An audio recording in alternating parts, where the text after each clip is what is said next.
Everyone, it's your boy Matt here, coming to you from the Ainsley Homeless Village. I'm starting off my video today showing you some of the things which are characteristic of homeless shelters. You know, your crank needles, your smack needles, whatever. Heroin doesn't seem to be very common anymore, but, you know, I'm not touching it. Some of the people here are, though. Anyway, got a bit of blood on me. Last night I was in a fight. First fight in a few years. Had a lovely interaction with the coppers afterwards. They saw the footage and they saw that I was de-escalating the entire time. So there's no problem. The cops saw the situation. They made an assessment. They realised that their objective is to promote peace and harmony in the community, and it's not to cause unnecessary suffering. This was a positive experience with the police. I have these every now and then. It's a complex job. But I've had a lot of bad interactions with the police. And there's a man called Theo who has put me into this homeless shelter. Theo is a detective at the Australian Health Practitioner Registration Agency. I made a series of videos called Horrors in the NDIS where I documented crimes that I'd witnessed. I did this because I wanted to have change in our healthcare system, and I did it because I am oriented towards protecting the community. Okay? This is what the police are meant to be doing. And so I reported these things, trying to get public support for my cause so we could have institutional change and hopefully get the authorities to begin doing their job and begin policing this system effectively.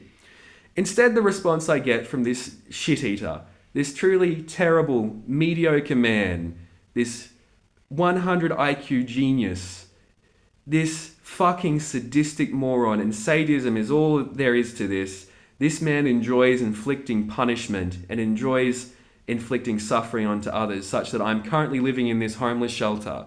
I cannot get the money from my videos. When I attend job interviews, it's recorded in legal testimony.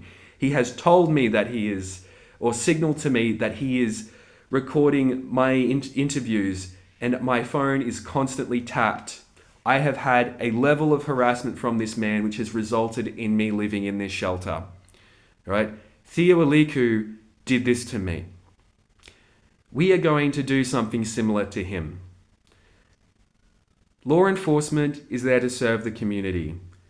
The powers which have been given to law enforcement in this situation have facilitated a terrible miscarriage of justice. The person who was defining the crimes, reporting the crimes, was the vulnerable person and in a situation where they could be abused and life ruined, and this man took this on as an opportunity to ruin that young man's life.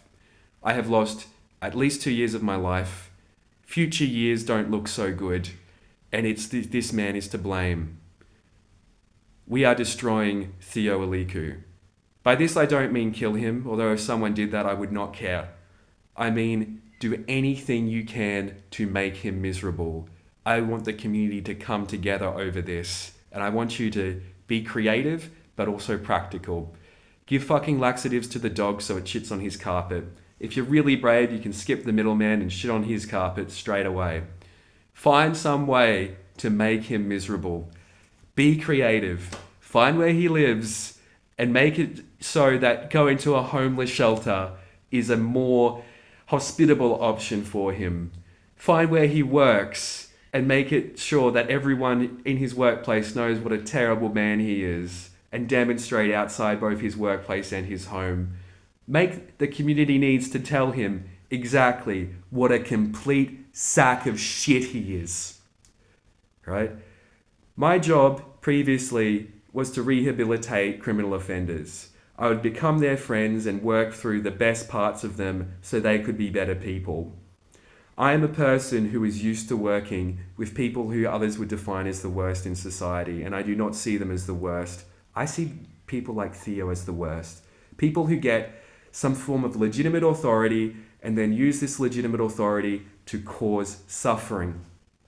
I'm not sure if what he is doing is legal. What I know is that he's taken away the ability for me to access legal aid, and no one seems to really be coming to help me. So we need to come after him, because maybe the sadism of the community is a louder voice than their care. And this man needs to suffer. Have a lovely day, everyone.